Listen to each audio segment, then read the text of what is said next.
ચાલુ કરો લોકો. ચાલુ જ છે. નમસ્કાર નમસ્કાર નમસ્કાર. છેલ્લા 6 દિવસથી આપણે અહીંયા શ્રી રમેશભાઈ ઓઝા દ્વારા એક સરસ મજાની કથાનું આયોજન કરવામાં આવે છે. જે કથાનું આયોજન અહીંયા ગાયની મોટી હોસ્પિટલ બનાવવાની છે એના માટેનું આયોજન છે.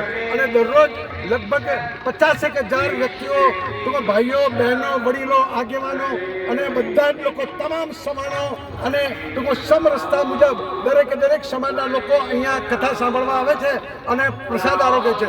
ત્યારે અત્યારે અમે શ્રી નરેશભાઈ પટેલ જે મુખ્ય વ્યસન કન્વીનર છે એમની આખી ટીમ દરરોજ અહીંયા આવીએ છીએ અને ઘણા લોકોને વ્યસન છોડાવવાનો પૂરેપૂરો પ્રયત્ન કરીએ છીએ. ત્યારે આજે વ્યસન મુક્તિ કન્વીનર પણ 2 શબ્દો બોલશે. આજે આ 6ઠ્ઠા દિવસે ભાગવત કથાના 6 બધા ભેગા થયા છે. ત્યારે જે પણ મિત્રો કથા સાંભળવા આવ્યા છે, વડીલોને પણ મારી નમ્ર વિનંતી છે કે આજની કથા એકલી ના સાંભળતા પણ તમારા જીવનમાં જે પણ દૂષણ હોય, વ્યસન હોય, એને પણ અહીંયા છોડતા જજો.